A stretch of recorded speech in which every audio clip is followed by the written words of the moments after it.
Hi everyone, thanks to this episode of Nick Egan Times. On this episode, we have two fantastic actors. We have Abe and George, who join us from the hit series The Chosen, with over 200 million viewers.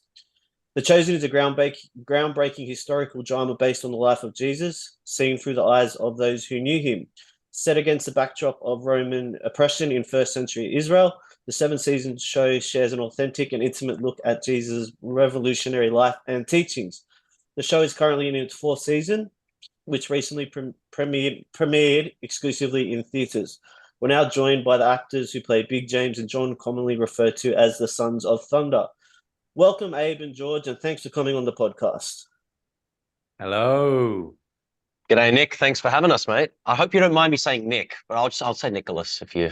Well, it's Greek, so there we go. Exactly, yeah. How's it all been going for you both?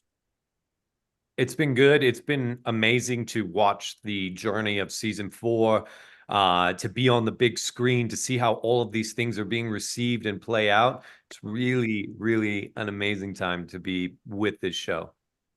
Incredible. All right, let's jump straight into it. Tell us, firstly, I want to know, I guess, personally, tell us about your backgrounds and I guess how it transpired to actually get into the series. Um, I'm one of the lucky ones that has kind of been on the show since day one, just purely because of sometimes with storylines, sometimes with, casting decisions. Some actors have come later on, but I think the first four disciples in the first four episodes, four or five, I think we start with Thaddeus, Little James, Mary Magdalene, not a disciple, but very close. And then we've also got Peter or Simon at the time, Andrew, James, and John. So they're the initial ones. And then Matthew was kind of watching. So you kind of, get your kind of Nathaniel and your, Simon Z. So yeah, there's some of us who have been on the show since like the start. And yeah, it's been amazing to see the show kind of grow from that kernel into what it is now. So I often see that John is referred to as almost the eagle as a testament writer, in that he oversees, as like a voyeur, kind of oversees things, how they're happening. And I kind of feel like that as well as one of the actors. I was kind of, John's role is quite small in the first season. So I got to just sit back and watch the first season happen. And then as John's role got a little bit more prominent, getting more involved, it's been just fascinating watching the show from the inside and also from the outside, where we started not knowing how we were going to get this show into people's hands. Literally, it's now on the biggest of screens. We're opening in cinemas all over the world, and yeah, it's been really special. Honestly, it's definitely become the best opportunity of my lifetime. Magnificent. Tell me why do you think it resonates with so many people and you've got so much traction from viewers? It's truly remarkable, especially because it's crowdfunded. Yeah, it's sensational. Abe, you said this really cool thing. I'll let you say, but it's just that combination of the different audiences that might be interested in the show. You might know the story, you might not know the story, you know. Yeah, absolutely. I think our story has so much value. For some people, it has spiritual value. For some people, it has entertainment value, and for some people, it has historical value.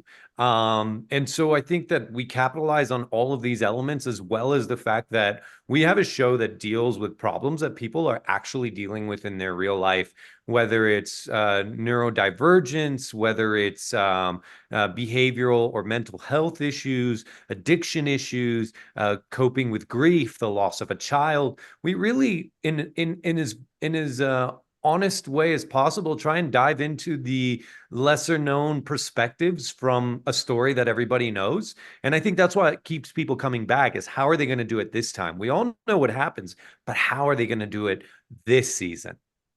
Yeah, that's great insights. And are you both religious and spiritual?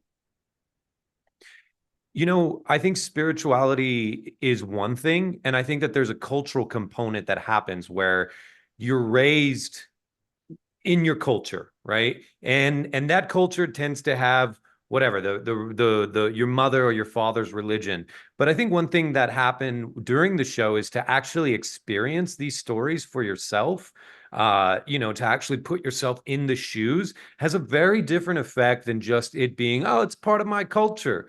You know what I mean? So I could definitely say that going deeper into the stories and then having to actually pretend like it's happening right now is definitely something that has been perspective and altering about being on this show.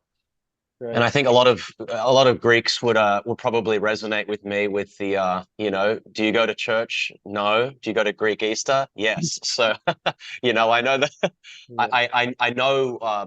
I know this the story of Jesus and whatnot through growing up. I went to a Greek Orthodox school, but I wouldn't say I was very religious, or I am very religious.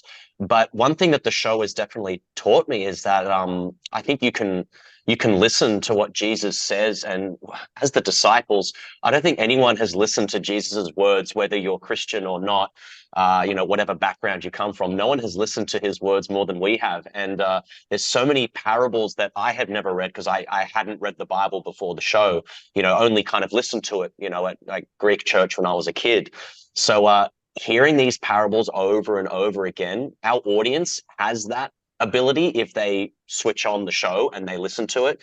If they want to listen to the episode and watch the episode 40 times, then they will get that experience. But we actually get it 40 times because there's, not 40, but maybe 20 takes of the same scene. So we hear Jonathan kind of, because it's from different angles, and it's like, can we get that again? And now we're going to do John's coverage. And so we have to get Jonathan off camera. So peeking behind the curtain a bit, we get to listen to these parables over and over again. And whether you're religious or not, you kind of start to listen to these things. And there's parables about, do you leave your master's side, and when is the kingdom of heaven coming? And you kind of listen to it and you go, well, maybe it means this. And there's actually a lovely parable about look to the flowers, how they do not toil and labor, which is like, look to nature. And I'm just like, whoa, after hearing that like 20 times on set, you kind of, it is beautiful. And it's like, I think anybody who's watching the show can kind of learn from that. I think that's been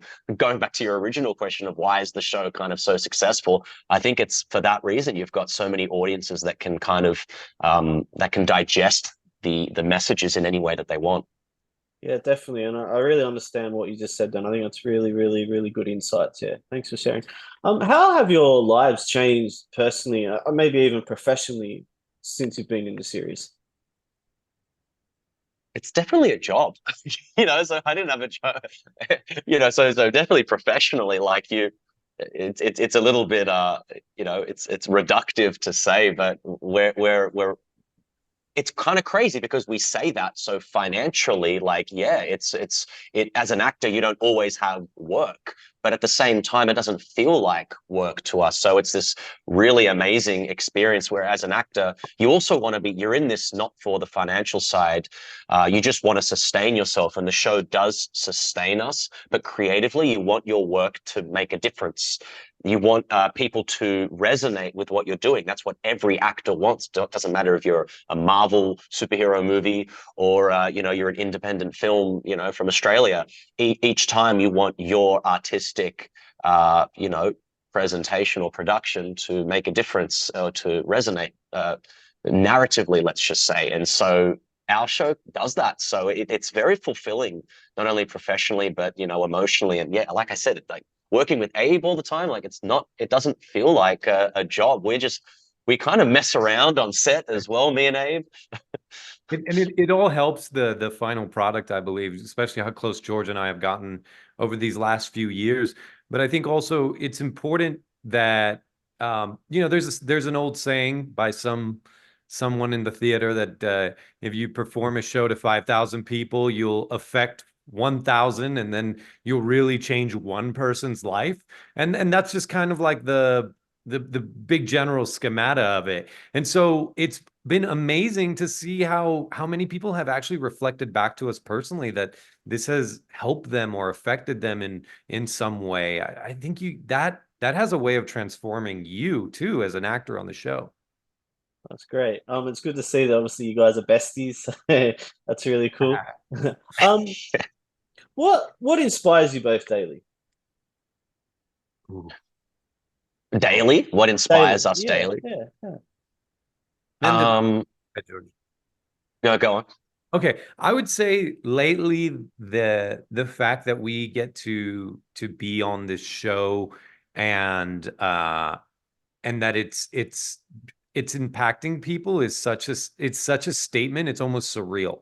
It's surreal when somebody comes up to you in the airport and recognizes you, or you're in the passport agency and there's literally a nun right next to you, like my case, and she recognizes you. And then you find yourself in these scenarios that are like, is this a setup of a joke? A chosen actor and a nun walk into the passport office. You know what I mean?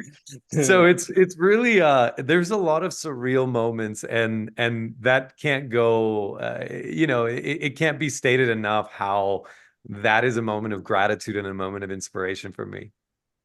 Awesome. The thing with me as well is that I'll tell you what, like things that inspire me, it can be related to the show, but we got asked what was your favorite memory from season 4, and I actually had to pull, after the fact, because it was from our social media team, just say, was that okay for me to say? Because I felt disrespectful because I did not mention the show at all.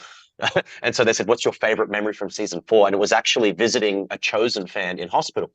A fan of the show was sick in hospital with cancer, 16 years old, and all of the disciples went and visited him in Utah in hospital, and just seeing the smile on his face and seeing how much it touched him and his family, it was inspirational. And we got to become very good friends with Jared. That was his name. He unfortunately didn't win his battle with cancer, but it was during that time, there was actually, I kept in touch with him. We would message each other. He knew I was going to South Africa, and I was actually in South Africa. And the last message he actually sent me before he passed was, is there anything I can do for you? So you think about what inspires you. It's, I would say Jared and people like Jared right now, because you think about the person who needs the most right now is a boy who's ill and dying and in a bed, and he can't get out of the bed. And he says to me, is there anything I can do for you? I've still got that message. It's crazy. I'm like, what? I was like, you're asking me? And I think there's a lot of those messages in our show as well. But that's kind of what I draw inspiration from. And you know what? Bringing it back to The Chosen, I was kind of silly to ask our social team, is this related to the show? Because it was indirectly. The fact that the most inspirational thing was this young fan. What brought us all together was The Chosen. And to see how, he has not only impacted us, but the rest of the Chosen family learnt about Jared's story, and they were energized and strengthened by his strength and his courage. And I think about it every day. If there's something that I feel like I can't deal with, I'm like, that boy was asking, can I serve you in what could seem like the most difficult circumstances? So it basically feels like, I think anything is possible. Like he really did show that to me. Anything is possible at any moment. He can be of service, even in in that state of illness and pain. And so, nothing should be able to impact me, essentially.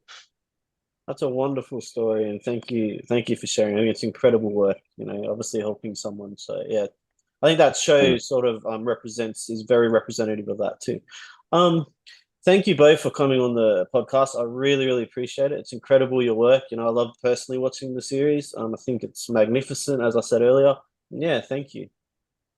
Thank you, A Nicholas. pleasure. You're welcome.